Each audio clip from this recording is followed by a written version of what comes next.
We are here to bring you everything and anything surrounding Porsche. I'm Mike. I'm Aaron.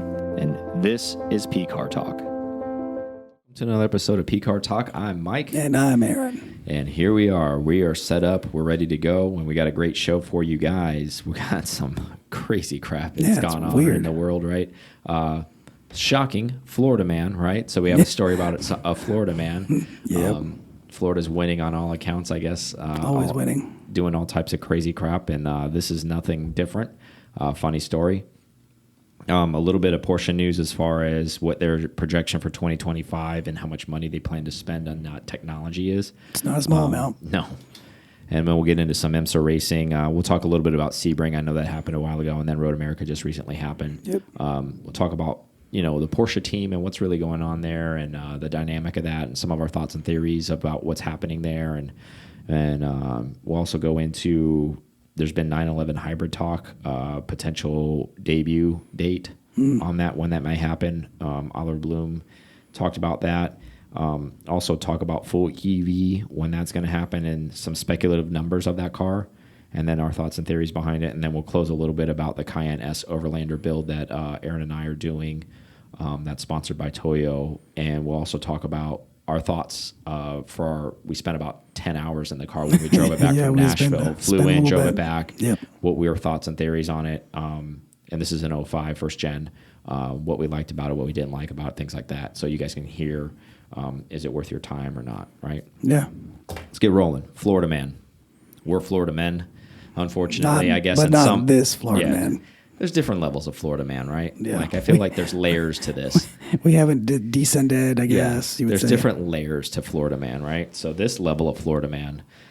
So this ass clown decides to, I guess he has a pretty good printer at home. He starts writing cashier checks, printing them on his computer. Yeah, probably saw Drew's printer. I was like, I'm going to get one of those. Yeah, I mean, with printer technology, I'm not supporting what this guy did, but it's pretty amazing the things that you can do on them nowadays. Yeah. So not surprising that some clown has tried this, and actually surprised more people haven't tried this, or at least maybe not got caught doing it. So in a 1 week span, this guy bought a Porsche Turbo. It looked like an 18 or 19. It didn't really get into the news didn't get into the details of the car. They don't care that much. Exactly. The reason why I picked it up, obviously, there was a Porsche involved. He also did create some more fraudulent acts as far as going to a jewelry store and buying or attempting to buy 6 Rolexes with a cashier's check as well. One was not enough. No, you got to be flossing, right? Why not? Go hard if you're going to go to jail either way. So on Monday, the story is this guy went into a dealership and bought this car, $139,000 sticker, guess with a cashier check. Everything looked legit. They let him walk out of there with the car. I think Wednesday he was at the jewelry store buying these 6 Rolexes. The jewelry store, I guess, had the check or took the check from him, and that's when, I guess, he was uncovered or something like that. It's a little hazy as far as that. I'm kind of filling in the blanks, but that's when he kind of got caught. And so this man is currently... They ran a check on it, and the jewelry store is probably wanting their money right then versus the dealership probably... Understanding there's still some clearance. Doing financing there's still stuff, type of clearance. Like, even if it is a cashier's check, they understand there's time behind it, so it might have bought him some time. But anyways, he's behind bars as we speak for grand theft, and then obviously check fraud and things like that. So that was up in my old stomping. Destin area. Which is a very nice part of Florida, actually. It's very highly vacationed area. Probably got the Porsche at Destin. Yeah, highly vacationed area. And then you guys can look this up actually on the internet. It's kind of funny because there's a picture of this ass clown when he picks up the Porsche. Yeah. And he's like standing next to it or something like that. Like, so the reason why I bring this up, I just think it's an interesting debate about life and consequences and things like that. I mean, this man was 42 years old. Obviously, probably not thinking clearly. You make a decision to do this. I guess my thought process behind this, and I guess you can call it, I don't know, I just give people benefit of the doubt or something like that. I have a hard time believing that he's that stupid, but there are people that stupid out there. I guess so. And this time it was illegal. Yeah, Aaron and I were talking offline about this, and I'm like, what the hell was he thinking? Yeah. Did he think that this would never catch up with him? Did he watch Catch Me If You Can on Netflix too many times with Leonardo DiCaprio and really think that he was just going to skirt by with this thing, no problem, and things were just going to continue to happen. He was going to run around, and no one's going to catch him, and the guy's taking pictures with the car. It's like, bro, you're not even being low-key about it. No, not at all. And not even, I mean, it's not like those items are small time. Like, he's not at the gas station just getting another take gas. I think this just falls into the category you can't fix stupid, right? You cannot. So I just thought it was interesting to talk about. I mean, I don't want to waste too much time on this ass clown. Thankfully, he's arrested. And sadly, the dealership's going to take the car back. So they did another one not sold. Yeah, hopefully, I mean, they got it back hopefully by the end of the week. You know, he took it on Monday and it was back by Friday for sale again. Imagine the sales guys like, bro, sold it super easy. Who was the guy who let this out? You're fired. It's like, come on, man. They look legitimate. Like, you even thought it was good to go. Any commissions? Oh, that's a good point, right? If there was any on that. Kind of wild, though, right? Even nowadays with technology, I guess it's technology favored him in this situation. I could just think his conversation to his buddies or whoever he had to talk to somebody about this. Like, man, this is going to work. Yeah. This is going to work. They're like, bro. As soon as he got the car, he was probably like, all right. Well, that just shows you the company he keeps, too, because even the people around him, I know the people, you and I have very similar friends, and then you and I are very good friends. Like, nobody was like, bro. Yeah. So even if this works, what the F are you going to do long term when they figure this out in like a matter of days? What are you going to do? Are you going to run away with the car? What are you going to do? Are you going to disappear? You're going to print more checks and go hide somewhere else and do something else? I mean, the sand was running out the minute he print these checks on his time to go to jail, basically, instantly. It's like, dude. And maybe he just didn't give a damn. You know, I thought about that too when I read this. I was like, maybe he was just one of those guys like, you know what? My life sucks, bro. I don't even care anymore. They go to jail. 2020's been rough. If I go to jail, bro, I don't even care. Whatever. At least I had a fun week. We don't know his background too. Exactly. This could have been one of many. That's true. Yeah, they didn't. It wasn't disclosed. You know, he could have just been like, that give up, bro. He's like, whatever. I'm going out with a bang. You know what I mean? I'm freaking eating. At least I got a story to tell when I get in there. The most expensive food. It's my last week on earth type of deal. You know what I mean? Yep. He's like, I'm checking out at the end of it. Going to go 38 and Sandustin and get his. But yeah, Florida man shows up again. Bow, bow, bow. Man, we are on the radar for all types of crap. But yeah, chalk that one up to the another one in our Florida man box of ignorance. But let's push forward. So Porsche announces they plan to spend $15 billion with a B. That's bravo. That's a lot of money by 2025 in technology. I thought you were going to say GTLM racing, but no. Porsche announces they are getting back into racing. Just kidding. Okay, so not racing. But very broad topic is what I think the important thing about this is, in my mind. They say technology. Okay. That could be not even automotive related. They could be investing in technology. They could be manufacturing things for technology. To spend $15 billion. Here's my two plays. Go long term, flying car. I love it. Secondly, space shuttle. More on the space shuttle. I think it's flying car. I love how you said the dead fucking serious. Flying car. Just flat out. That's what's happening. It's happening. It's happening. Bro, you never know. If they're maybe all those IG photos of the flying 911 have gotten to somebody inside Porsche and we're like, exactly. Bro, you think that's a joke? We actually have that already. We're just trying to find a way to pass that with the FAA. Yep. But big number though, right? That is a lot. I mean, you've already spent. I mean, it only took him $1 billion to do the full EV plant. Yeah. So what do you do with 15 more? I don't know. So I think there's a lot of speculation, maybe they looked at there's a lot of development that they're going to have to do. Maybe you have to do themselves instead of third partying these charging areas and all that stuff with everybody else. That they might be developing across the world to have their own. If they own it, then they can determine how fast Try it to figure out some charges. infrastructure behind it. Eventually get their infrastructure behind it, and eventually get their own get their money flow. Yeah. Coming back their way if they're going to charge for it, which they eventually will. Well, and I know. I mean, they have so much wind power there. Like maybe they're going to figure out how to like tie those into their solar charging things, or like set all that stuff up. Who knows? Probably free for Europe and for us. There was some type of spin-off slots. I thought about this. I think that later in the show, like we're going to talk about the 911 hybrid and all these things. I think maybe a chunk of this money is going to go to a lot of their own hybrid technology, even though they have some hybrids in their line. Yeah. They don't have any sports car hybrids.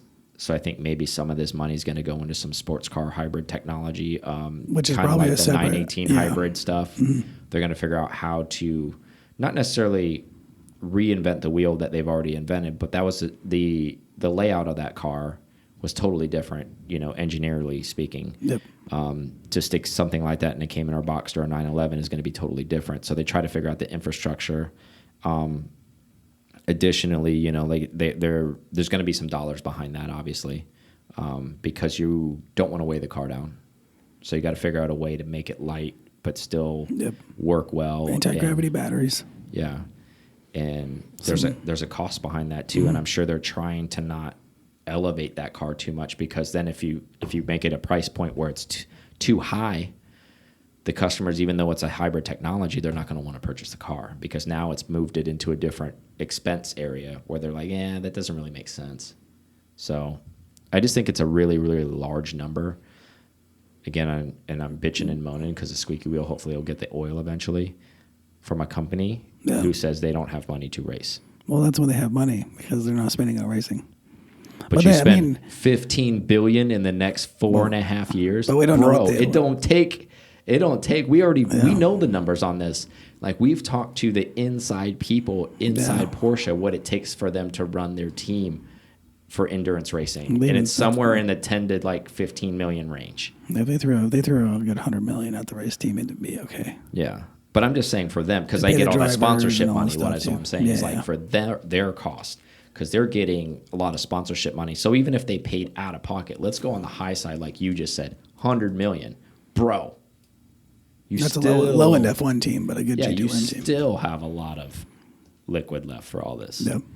So just bitching and moaning, but it'll be interesting to say. They clearly aren't hurting for money. So it's not a money thing. Well, no, I mean, we don't know that that's all their personal cash, though. They could be investing and infuse investments and stuff. Yeah, but whatever their vision is, and if that's the case, then they're claiming that amount of money, so it's either loaned money that they're using or something. So essentially, they're paying it one way or another. It's capital somewhere. So that's their money. So speaking of racing, let's roll right into IMSA then. Let's do it. Tough couple races, right? Yeah, I haven't been able to. I mean, I've been rooting for our boys like always, but man, I want to win. I guess. Yeah. I guess we're too used to winning. Of course. Well, I think the frustrating thing, like anything in racing, when you're outraced, I don't know if it makes it better, but I think you feel better about it, at least where you're like, okay, we need to make the car better because we just got outraced. Mm-hmm. When you're not being outraced and you keep shooting yourself in the foot and then like rando things keep happening, I think that's the most frustrating thing about racing, because you're like, man, our cars are faster, but we're just that, and that's part of racing. I get that. They're clearly faster than the Corvettes, 100%. Yeah. And the thing about it is, I get that element of racing. That's part of this. That style of racing is the pitting, the changing of the tires. Makes all the difference, like too. Not making mistakes. I mean, that's endurance racing to a T, because the cars who don't and the teams who don't make mistakes are the teams usually at least in a position to make the move at the end to win. Yeah. And when you make those mistakes, you take yourself out. Like, it's not other cars taking you out. You're taking yourself out of the race. Prime example, Sebring. Mm-hmm. We were running 1 and 3 at the time. And then you get a fender clip.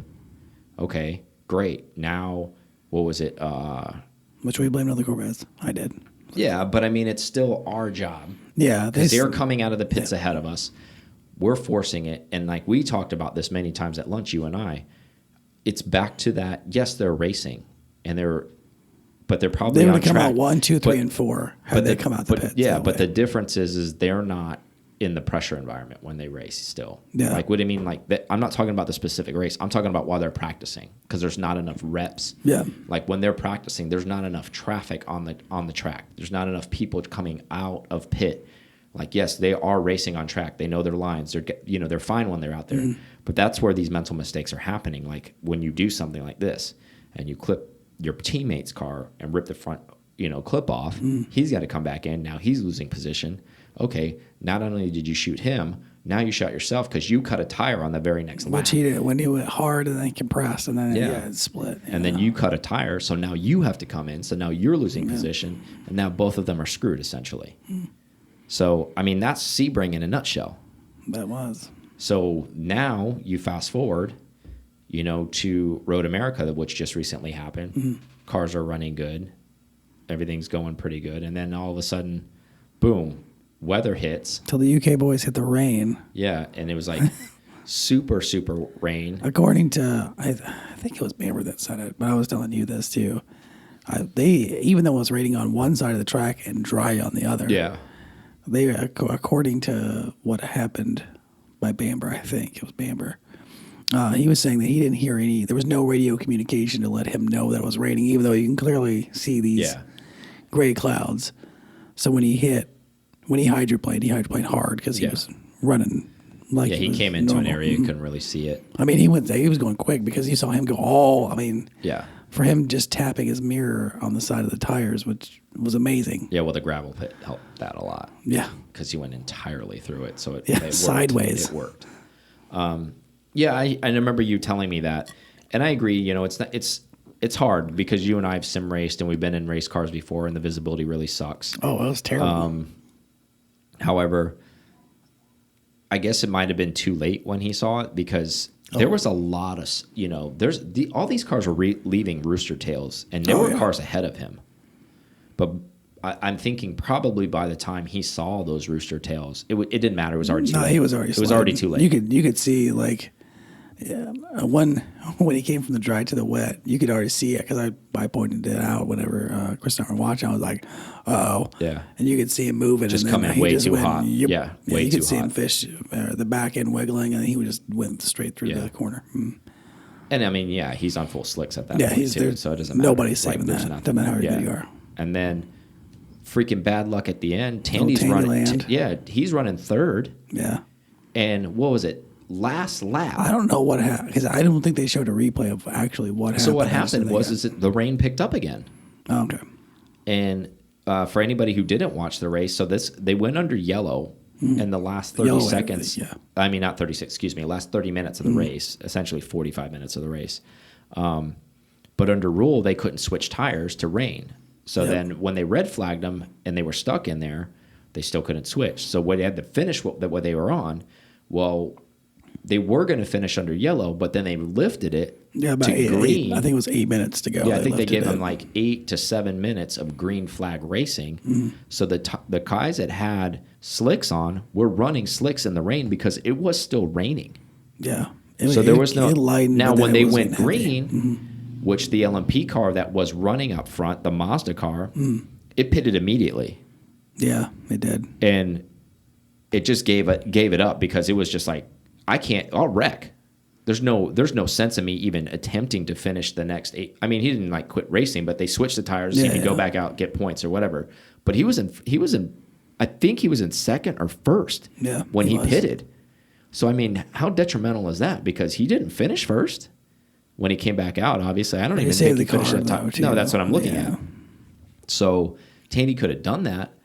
But he took a risk and stayed out there, which I think is the move anyways. You can't. Yeah, because if he had got third place, he would have got third place. Exactly. And he was 60 seconds away from getting third place. So I think he was coming in one of the final turns, and the rain, it wasn't just like it. Well, it looked like it looked like the BMW and him had collided. Yeah, but I think the BMW lost its traction as well, though. That would make sense. It's BMW. So like but I mean the rain is what I'm getting back to is. Yeah. They were in that section of the track where it was a lot heavier than it was in the other areas of the track. It was actually in the same area where Bam went off at. Okay, yeah. So Tandy went off, and I don't even think you could get the car back started because I saw all the lights shut off, and it was 60 seconds It left. probably shut off, yeah. It was 60 seconds left. And actually, because that rain picked up, they actually put it back under caution again. So they were under yellow again as they finished. As I remember, the LMP Acura finishes first. They just coasted in because they went under yellow again, and then the race finished. It's just a really shitty way to end. Like, it was a very exciting race. I mean, Corvette's doing well this year, thanks to 2020. Yeah, exactly. You know it's a weird year, right? When, First and second, just Yeah. because. Because America, brother. That friggin' crushing them Coors. I don't know about that. They were talking about, I guess the announcers were talking about how those cars sound. The Vets just sound weird, even compared to the Cadillacs. They do sound different. I mean, kudos to them. They haven't made any mistakes. You know, things have happened. Like, it's just bad luck. It is what it is. I don't know if there's a couple ways to look at it, I guess. I mean, this is just WeatherTech stuff, I guess. You know? Yeah, we haven't had an endurance race. We haven't yet. had the big endurance races yet where let's see what really happens, right? Corvette's been real good in a 2-hour stint. Yep. Okay. Sounds good. Yeah, I know they did good at Daytona for all the damn Corvette lovers out there or whatever. But, yeah, we'll see. We'll see what happens with that. Just been a kind of a shaky race here, right? So I just think it's one of those things. If you're watching them play and watching them race, the cars are fast. There's no doubt. I really feel like there's no speed that they need to catch up with. Yeah, I mean, they qualified on the pole. I do think they might have BOP'd the Vets from Daytona. They may have. I think they did. They may have. But either way, I mean, we polled, and then we were running 1-3, and then... Just like normal, which is what I expect. Yeah, and then the rain came. And if the rain hadn't come, you know... Wash the Porsche out. Exactly. And, you know, the funny thing is about those cars is they're pretty decent in the rain. They're still a 911 at the end of the day. Yeah. So... In the wet, with the wet tires. But, you know, I know they do struggle sometimes in the wet, depending on... especially where their position's at, you know. I know they had that issue, same thing in Daytona. Like, it was like when it started to rain, it was like, great, here we go. We're in the wet. It's all that mid-engine, man. That balance is totally different. I mean, you don't have the weight directly over the rear tires anymore. It's Yeah, exactly. maybe that really does mess them up in the wet. It could. But let's take a quick break, and then we'll come back with some 911 hybrid talk. Thank you guys listening to PCAR Talk so much. We appreciate you guys so much. I can't say that enough. Check us out on YouTube. We release videos on Mondays, Thursdays, and Fridays. Help support the channel. Everything we're doing is trying to bring the community closer together. We definitely appreciate that. Also, when you go onto YouTube, you know, if you could subscribe, maybe pass it along, make a comment, we really appreciate that. Again, circling back to pcartalk.com. There is a newsletter created on there. Please put your information in there. That way we can keep you up to date on anything that's coming forward and anything that we're going to be doing moving forward and all the exciting things that are coming out. Now back to the show. All right, we're back from break. So let's talk a little bit about the 911 hybrid. You and I have discussed this on prior podcasts, but now we actually have some more significant data behind it. Years. We have dates and release times, and you and I speculated actually our own numbers, right? So let's talk. Yep. Let's reference that for a minute. I think you and I said we wouldn't probably even see a debut, not a release, basically a conversation about it until we thought, what year? Did we say 2025 or did we say actually 2030? Did we go 10 years out with this? I think you went far out. I think I said further in. I think you were further in. I want to say you were 2025-ish. I think I was 2030-ish. But I think maybe we were talking release times. Like I think I said, I bet we see one by the 2030s.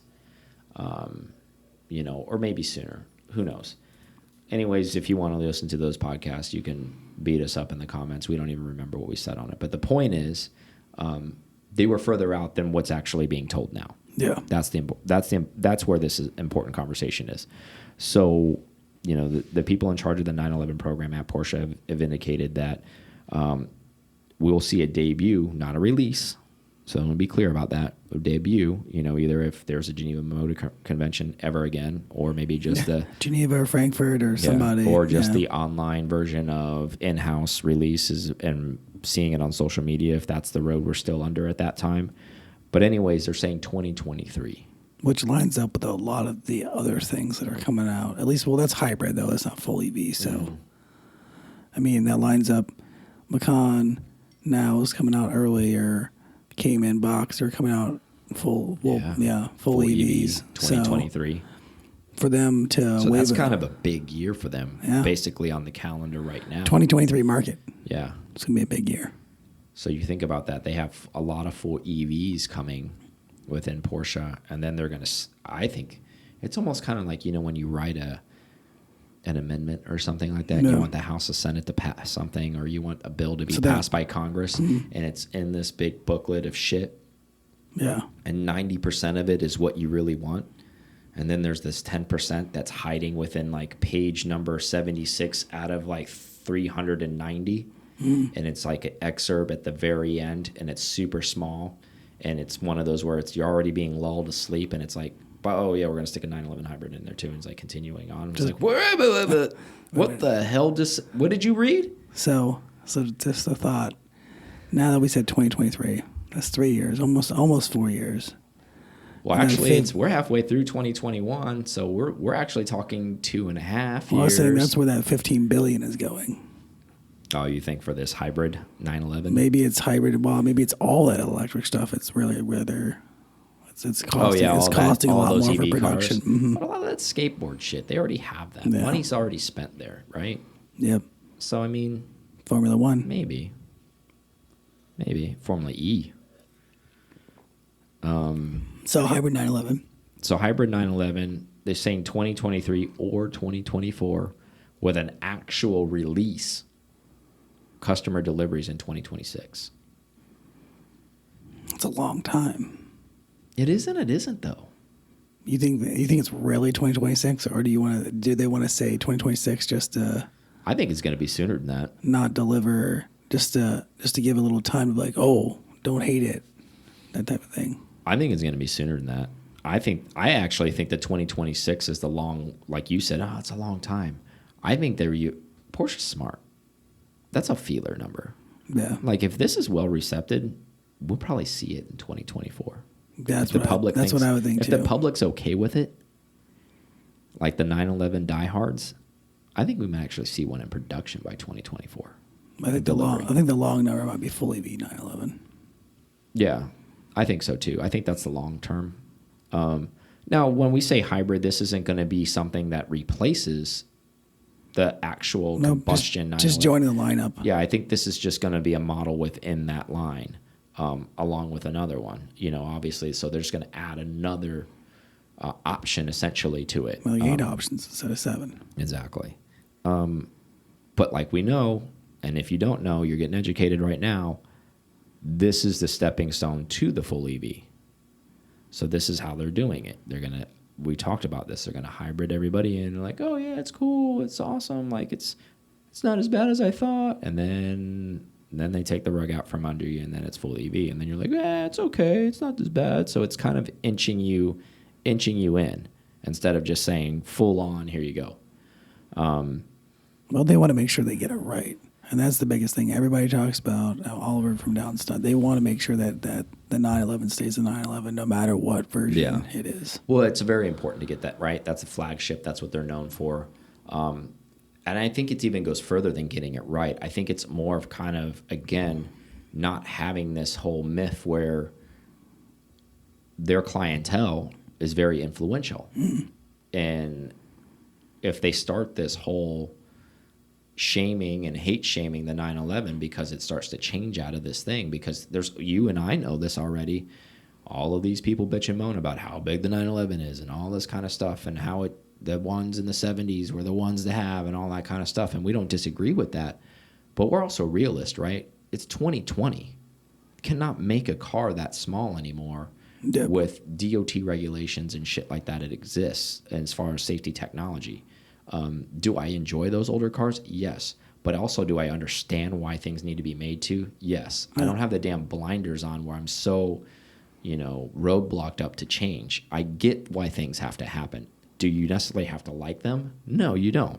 But you have to understand that's why shit is happening. Man, if you drive a bone stock 70s car, 70s 11, and you drive just a Taycan, you would understand the differences between handling. I mean, that's of course giant leaps. Of course. And there's something to be said for the new cars. They're just as cool in their own way. And I think if you see the car for what it is, instead of trying to compare it to something that it's not, I think you re-engineer your focus. I think you're going to be in a better spot. But I think the interesting part about this is, Oliver Bloom was talking about the hybrid as well. And I think you and I talked about this a little bit as well. So what we think is going to happen here is they're not going to say what they're already kind of doing, which is kind of awkward, but I don't think they're going to do this with the 911, where they have the 911 Sport Turismo Turbo SE hybrid. Turbo SE hybrid. I don't think that shit's going to happen with the 911. I really don't. I think what's going to happen with the 911 is it's just going to be 911 hybrid. And 911 hybrid is going to be its own thing, meaning like you don't need to put an S behind it. You don't need to put a Turbo S in there. I think it's just going to be 911 hybrid. And Oliver Bloom saying they're anticipating that car to have 700 horsepower.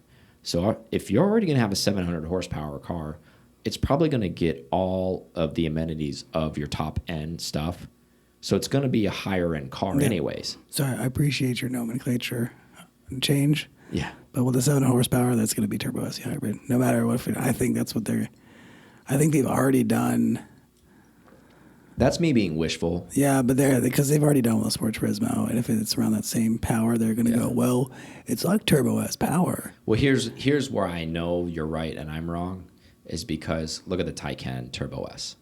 Yeah. They're holding that name so covetedly, and that price point's probably not going to be cheap either. They want to believe in that's when I hear Turbo S, that's money. So that's you're right. It's probably going to be 911 Turbo SE hybrid. But it's got essentially, I mean, I think they still... Which is fucking stupid. But just call it a 911 hybrid. But they still have the launch mode, which they boost up to, Yeah. But I'm just saying it doesn't need all that other shit. Like, it could just be make it a 911 hybrid, and it can you're calling it what it is. Mm-hmm. And then just give it all of the stuff that comes with the Turbo S. You don't have to throw Turbo S in there with it. We get it. You love Turbo S by the name. We get it. But you don't need to throw it on. I mean, that just was going to look fucking ridiculous on the back of that car. I mean, they already do look ridiculous with all of this stuff when they put this placard on the back. It's like, Jesus, man. Like, delete it. When you call, I can't even imagine anybody who owns this stupid thing, or like the Sport Turismo Turbo SE hybrid, like when they call, remember that, when you call your insurance company, like, what's the make and model? Like that's that first phone call you make. It's a Panamera Turbo SE hybrid. It's a wagon, so it's all Sports Turismo. You're like, Jesus. It's like, come on, man. Like, cut the crap. But, I mean, I get how Porsche likes to covet that name, but I think trim the fat. I think it'll make it sleeker. It'll just be like, okay, 911 hybrid. The name by itself is going to make it lightweight. Yeah, 911 hybrid. Yeah, you just already lost ounces because you didn't have to put any of that other shit on there. If it's going to have 700 horsepower, it's going to speak for itself because it doesn't need to have the Turbo S name. What they should do, if they are going to make a plain one and it's going to be hybrid, they should just do Carrera, and they should do the Carrera and the e-hybrid logo. So they should just have the outline of the Carrera be that acid green. Yeah. Acid green brakes. Do the whole e-hybrid thing, but just not have to say it anywhere. But I don't even know if they would waste the time making like a base e-hybrid. You know what I mean? Maybe. I don't think so either. I think that's why it's going to be the turbo. If it's got 700 horsepower, it's going to be the Turbo S. Yeah, I agree with you. I agree. I'm submitting with you. Yeah. I think I'm wrong. I'm being wishful. I mean, I wish I could be on one of those teams to be like, all right, guys, I'm telling you right now, save yourself the jokes, the water cooler jokes, and just call it a 911 hybrid. End of story. They're like, well, what if it's an S? What if it's a Turbo S? What if it's this? Well, guess what? You created that monster. You created all of those lines, and now you're overthinking this thing.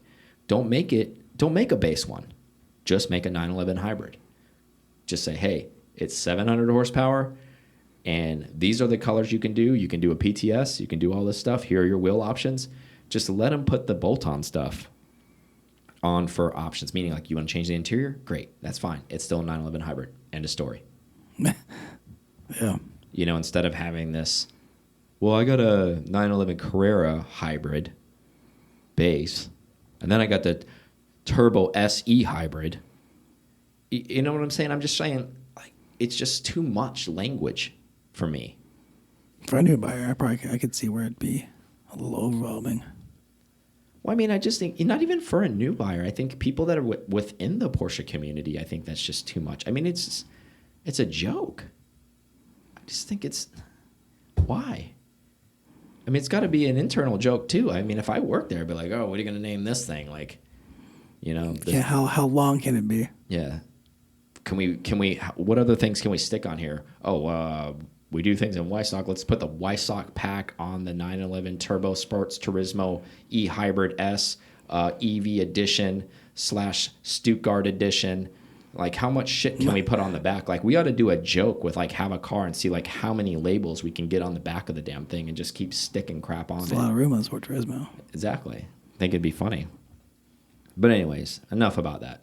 Let's move on. Let's close up. Let's talk about our drive with the Cayenne S. So 2005 experience. Cayenne S first gen. To be fair, we've driven Cayennes before. I've ridden in first gens, but I've never driven a first gen. We've driven all different types of years, actually. So this one's a Cayenne S. From 19 to 2020. I think we drove in 2021, but yeah. Yeah. We spent about 10 hours on it. We flew into Nashville and then drove it home. It's mechanically sound, which is great. That's kind of why we hunted the car anyways to begin with. I was actually thoroughly impressed with the driving. It's very, very flat. And to be, totally transparent, this is one that we kind of hunted down. It didn't have the air ride system in it. We wanted a non-air ride car because we plan on lifting the car a little bit, so give it that overlander look. We already have Toyo tires. Like I said, Toyo's kind of helped sponsoring the build.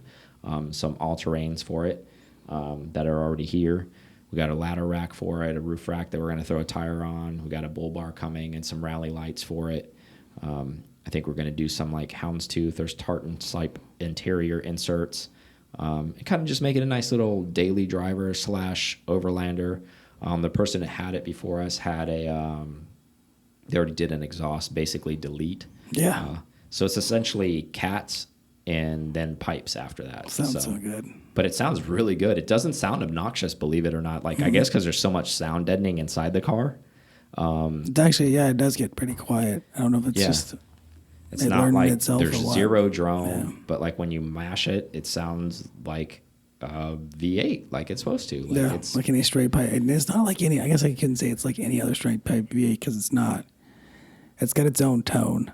And it may be just odd liter size, the 4.5 liter. Yeah. So what are your thoughts on driving it? Because you spent some significant time behind the wheel. I did spend a few hours behind the wheel. Did you like it? I did. I was just surprised at how well it carries itself. Even from like getting on it, it doesn't lunge backwards like you would think it would because of the weight, and it's still 5,000 pounds or something like that, something close to that. And even changing lanes, and we were doing the speed limit plus a couple miles an hour here and there. Yeah, it was flat, and we had some rain. I mean, it handles a lot better than expected. I thought the same from an thing SUV, too. Even from some of the newer ones, and I'm sure if you put the newer ones, if they have a sport mode, that probably handles close. But this just all the time has that feeling of you're in control. It's not soft. It's not. There's no numb steering. It's sports car feel. Like still very Porsche still, even 15 years later, right? Yeah. And one of the reasons we kind of went after that, I think, and from what we read and the research and the people that we knew. With those first gens, they really were, really focused on trying to put a lot of sports car DNA into it still, and it comes. Well, I mean, they were an SUV company, so they're going to have to do something. It's almost like, well, if our 911 people are going to buy an SUV, exactly, we can't have it too numb. We're going to have something, And like I said, we came through Tennessee, so we were in the mountains and we were driving it, and man, that thing, honestly. Surprisingly, there was zero body roll in it. it's stuck and moved at 80 plus miles an hour on The seats still hold you in pretty well. yeah, on twisties. And like I said, this thing's 15 years old, man, and it's still getting it done. Super comfy seats still. You know, we're going to obviously update the tech. We're going to put Apple CarPlay in it, things like that. Just spruce it up, freshen it up, and just daily drive it and just beat the hell out of it, right? Yep. If you're looking for an SUV, we're now pretty big advocates of the Gen 1 Cayenne. Yeah, I know. S. And you know, a lot of people look at that thing and it kind of just glaze over it, right? Because it doesn't have those, like, it's not striking by any means. And I'm not trying to say that because we own it. It's just, it is what it is. Yep. But at the end of the day, after you drive it for a little while and you spend some time in it, and you go, I know I did, and I think you said the same thing.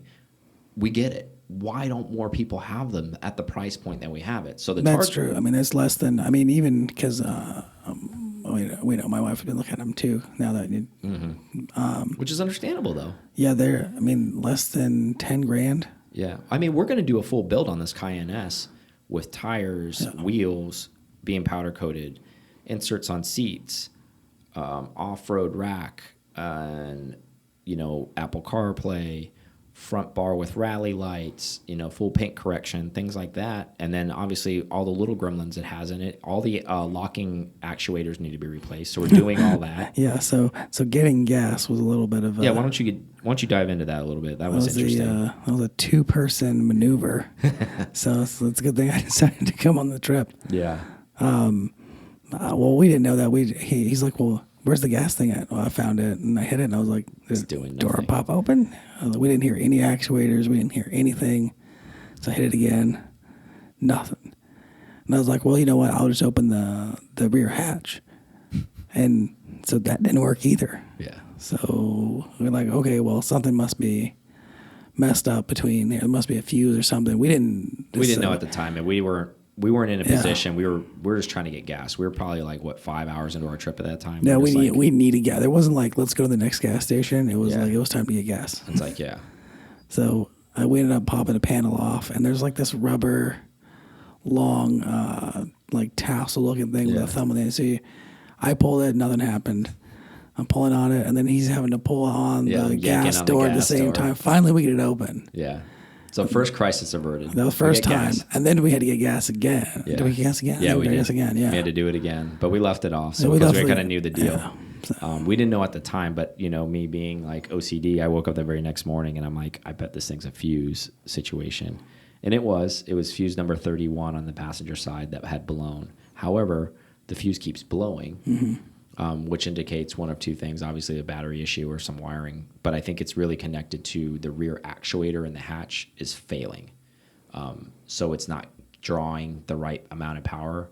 And the gas door is connected to that, meaning like they run off that same line and they're on that same fuse line. So when that thing acts crazy, it pops a fuse. So that's why the gas door doesn't open. That's being rectified. I think this Saturday we're going to get all that sorted out. But long story short, this thing shares a lot of the technology with a Touareg. So actuators, I bought 4 door locking actuators for $95. Yep. Yeah, you heard that. No Porsche tax there. 4, and then I bought the trunk actuator for like $25. So all in, I'm at, you know, like $120 for all brand new actuators. Now they have to be installed by my buddy. We're going to put those in, see if that settles the thing. We think that maybe what's popping the fuse is we think there's some type of wiring issue because the head unit is failing. It's a Porsche head unit from the factory. It's acting crazy. The CD player's acting crazy. So I think it's throwing a lot of the electrical into like some kind of tailspin. But I mean, for the most part, everything works on the car. You just have to manually open the door with a key lock. It's fine. Starts up fine every time. Runs great. So it's just the little electrical gremlins.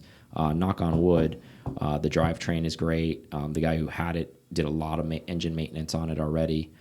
So we're hoping to sort it by just, you know, taking care of these locking actuators, maybe getting a new head unit in it, and kind of seeing what's going on with it and seeing hopefully that everything's good to go there. The battery is 3 months old, at least claimed by the previous owner. Yeah. So we should be good. Yeah, should be good. If it's not, I mean, it's holding really good charge at all times, you know, so it's never an issue with that. It's always above like 12.8 volts, so it's always kind of good. And then it runs at 14 when it's running, so it's good. But if that's the issue, we can just put a new battery in if that solves everything. But we'll see. Which you find out where the battery's at, and that's it's in a little bit of it's a little convoluted. It's under the driver's side. It's under the driver's side seat. Yeah. It isn't impossible to get to. It's just kind of a unique situation. But anyways, the point of the story is Aaron was, when we were driving, he's like, why don't more people have these cars? And 100%. I think, and we talk about this, I think it's the German boogeyman. And what I mean by that is I think everybody's like, oh my God, I'm scared of what the maintenance is going to be since that thing's going to break down. Well, if you're not afraid of some electrical gremlins, because it is going to have those, which totally transparent, this one has them, like we've told you. But the drivetrain, it runs good. Oh, it's solid. I mean, it sounds like any other Porsche V8. Like I was telling him too, I heard a 928 straight piped. Mm-hmm. It sounds very similar. So it's one of those things where it's kind of like, if you're a car enthusiast, yeah. I mean, every car has its quirks. That's even my 964 has its quirks. You know, it's every car. Nothing's perfect. If you have to be able to accept the car for its flaws, and I think majority of the people are like, yeah, that car is like, it's old. It's gonna fall apart. It's not under warranty. It's this. It's that. It's scary. But honestly, like all of the electrical stuff is shared with the Touareg. So really, like a lot of that crap is really expensive. As long as you stay away from the dealer. Winning. Yeah, as long as you stay away from the dealership, go to like a third-party independent and get all that stuff done. You're gonna save a ton of money getting that crap done. And then other than that, I mean, you know, the car's, like I said, knock on wood, we're gonna give it a paint correction. You know, we got some new taillights for it. We're gonna buff the headlights because it has some fogging on the outside, and then we're gonna wrap them with some PPF to keep them clear. And just drive the hell out of it. It's going to be my new daily driver. Yep. So, you know, I got 5 cars sitting out there right now. I need to sell my Dodge pickup truck. I'm looking for a diesel. So if you're looking for a diesel Cummins, the last year before PPF, or not PPF, DEF, I should say, is what they put in that ammonia crap, which starts screwing up the EGR and all that kind of crap. Mine's an 06. It's the 5.9 before all that stuff happens. The truck has ultra low miles. I think it has 130,000 on it. You know, those things are good for like 350,000. It's very well maintained. If you're looking for one, message us. You know how to get a hold of us. It will be going up for sale shortly. I'm not selling it because anything's wrong with it. I just don't need it anymore. I used to use it to tow a boat and engine parts. He started telling me about all this driveway space he had, and then I filled it up space for like 2 cars. 6 deep out there. Got 2 in the garage. Single dude's got all these cars. What's he doing out there? But here we are. So that's a Cayenne build. Aaron and I will definitely be documenting it, video documenting it, verbally documenting it, and telling you guys on the podcast what's happening, thoughts and theories behind it. And I'll be honest with you, if it does something crazy too, I'll tell you guys. I'll be like, oh my God, it grenaded on me or whatever. I won't hide it. I'll tell you guys. But my plan is to keep it actually for quite a long time. I plan on not being scared to drive it. You know, I'm planning to drive it to see my brother in North Carolina in a month. He just had a baby, so I'm going to road trip it. I mean, hell, it came back from Nashville and we didn't even know the car. That's true. We did do that. Put 700 miles on it like in 10 hours, and it did just fine. Yeah. So I totally believe in it. You know, I know it has those little electrical things, but that's not going to impede you from getting where you go. You know, at least there's fail-safes for you to be able to get to the door. Now I have fuses that I keep in the car. I didn't bring any with us, but I always have fuses. I have a huge fuse box just for any of the Porsches because they blow fuses. My 964 blows fuses occasionally. So anybody always keeps extra fuses if you have a classic 911 or a couple of them. So that's where we are with it. But do you have anything else before we close shop? All right. Well, thank you guys so much for listening. We appreciate you guys. We appreciate everybody that's downloading and spreading the word. We love you guys so much, and we will talk to you on the next one. Yep, see you. Thank you so much for listening to this episode of PCAR Talk. Connect with us on Instagram at PCAR Talk or online at pcartalk.com.